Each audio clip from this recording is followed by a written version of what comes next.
அடுத்ததாக இப்போ நம்ம மக நட்சத்திரம் பார்க்க போகிறோம். சரிங்களா? இப்போ மக நட்சத்திரத்தில் பிறந்தவங்க எல்லாருமே சிம்ம ராசியில் பிறந்திருப்பாங்க.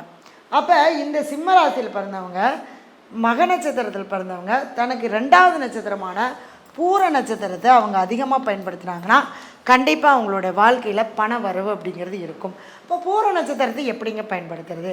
பூர நட்சத்திரம் என்பது வெள்ளிக்கிழமை. வெள்ளிக்கிழமை அப்படிங்கிறது சுக்கிர ஓரை. அப்போ வெள்ளிக்கிழமை சுக்கிர ஓரையில் பூர நட்சத்திரத்திற்கு உண்டான தெய்வமான ஆண்டாள் வழிபாடு பண்ணிட்டு வரலாம். அல்லது நீங்கள் வீட்டிலையே விளக்கேற்றி வச்சு ஆண்டாள் படத்தை வச்சு நாங்கள் என்ன 6 மணிக்கெல்லாம் எங்களுக்கு கோயிலுக்கு போக முடியாதுன்னா வெள்ளிக்கிழமை 6 to 7 சுக்கிர ஓரையில் நீங்கள் ஆண்டாள் வழிபாடு பண்ணிட்டு வந்தீங்கனாலே கண்டிப்பாக உங்களுடைய தேவைகள் நிறைவேறி உங்களுடைய தேவைக்கான பண வரவுகள் அப்படிங்கிறது கண்டிப்பாக நிச்சயம் நமக்கு கண்டிப்பாக கிடைக்கும். அடுத்தது இந்த பூர நட்சத்திரத்திற்கு உண்டான சிம்பிள் என்ன அப்படின்னு பார்த்தீங்கன்னா சங்கு. அப்போ இந்த வலம்புரி சங்கு, இடம்புரி சங்கு, இந்த மாதிரி எந்த சங்கு கிடைச்சாலும் சரி நீங்கள் தொழில் செய்கிற இடத்துல அந்த சங்கு வைங்க. அடுத்தது நீங்கள் அந்த சங்கு தினமும் வீட்டில் சாமி கும்பிட்றீங்களோ இல்லையோ அந்த சங்கில் கொஞ்சம் தண்ணி ஊற்றி வச்சு கொஞ்சம் நேரம் வச்சுருந்துட்டு அந்த சங்கு எடுத்து அந்த சங்கில் இருக்கக்கூடிய தீர்த்தத்தை நீங்கள் குடிச்சிட்டு வரும்போது உங்களுக்கு இன்றைக்கி நான் காலையில் வேணால் செஞ்சு பார்த்துட்டு சொல்லுங்கள், எனக்கு இன்றைக்கி காலையில் பணம் வேணும், ஒரு 5000 ரூபாய் பணம் வேணும் அப்படின்னா நீங்கள் அந்த விஷயத்தை செஞ்சுட்டு போனீங்கன்னா அந்த 5000 ரூபாய் பணத்துக்கான வழி இறைவன் உங்களுக்கு கொடுத்துருவார். அதுக்கான வேலை நமக்கு வந்துடும். நமக்கு வேலை வந்தாலே என்ன வந்துடுங்க, பணம் வந்துடும்.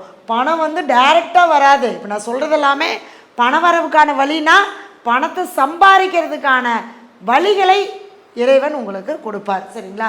அப்போ ஆண்டாள் வழிபாடும் சங்கு வழிபாடும் நீங்கள் செய்யும்போது பண வரவுகள் உங்களுக்கு கட்டாயம் கிடைக்கும். அடுத்தது மக நட்சத்திரத்துக்கு 6வது நட்சத்திரம் அப்படின்னு பார்த்தீங்கன்னா சுவாதி நட்சத்திரம்.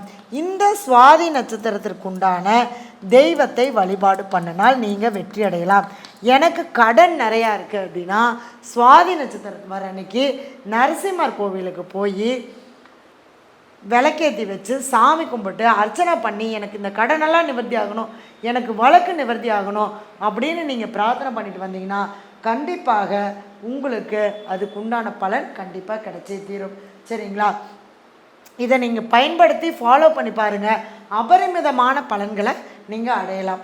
அடுத்தது சுவாதி நட்சத்திரத்துக்கு பார்த்தீங்க அப்படின்னா தீபச்சுடர், அதாவது தீபத்தில் மேலே எரியும் பார்த்தீங்களா, தீபம் பற்ற வச்சோன்னே அந்த சுடர் விட்டு மேலே உங்களுக்கு பார்த்திங்கன்னா அந்த காற்றுல அலையும் போது அந்த தீபம் அப்படியே லேசாக அசைந்துங்களா, அந்த மாதிரி படங்களை நீங்கள் வச்சு யூஸ் பண்ணணும். டெய்லியும் நீங்கள் தீபம் ஏற்றி வச்சு வழிபாடு பண்ணணும். ஏன்னா மக நட்சத்திரத்தில் பிறந்தவங்களுக்கு 6வது நட்சத்திரம் தீபச்சுடர் அப்படிங்கிறனால நீங்கள் தொழில் செய்கிற இடத்துலையா இருந்தாலும் சரி வீட்லையா இருந்தாலும் சரி ஒரு விளக்கேற்றி வச்சு அந்த தீபச்சுடர் அப்படியே நீங்கள் அந்த எரியறதை கொஞ்சம் நேரம் பார்த்து நீங்கள் உங்களுடைய பிரார்த்தனையை சொல்லிட்டு வந்தீங்கன்னா கண்டிப்பாக நீங்கள் எந்த காரியத்துக்கு போகிறீங்களோ அந்த காரியம் வெற்றி அடையும். அதே சமயத்தில் உங்களுடைய கடன், எனக்கு ஏகப்பட்ட கடன் இருக்குனாலும் இந்த தீபத்தை பார்த்துட்டு வரணும். இதுலேயும் பார்த்திங்கன்னா இந்த மக நட்சத்திரத்தில் பிறந்தவங்க திருவண்ணாமலை அன்னைக்கு, அதாவது தீபத்தன்னைக்கு திருவண்ணாமலையில் ஏற்றக்கூடிய அந்த தீபத்தை பாருங்கள்.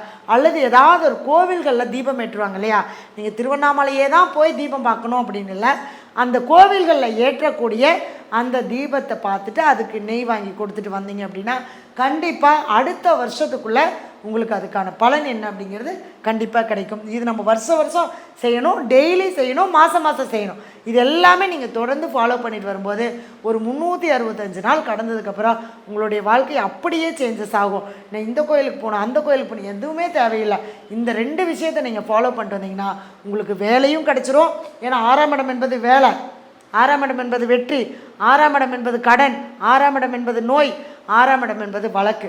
இதில் இருக்கக்கூடிய எல்லா பிரச்சனையுமே நமக்கு சால்வ் ஆகும். இப்போ நான் பண வரவுக்கும் வேலைக்கும் உண்டான விஷயத்தை நான் சொல்லிட்டு வந்துட்டுருக்கேன். அப்போ நம்ம வேலை செஞ்சால் தான் பணம் வரும். அந்த வேலை செய்கிறதுக்கு உண்டான தெய்வம் என்னவோ அந்த தெய்வத்தை நம்ம வழிபாடு பண்ணும்போது அந்த தெய்வத்தினுடைய ஆற்றலானது நமக்கு அது நமக்கு வேலையாக சேரும். சரிங்களா?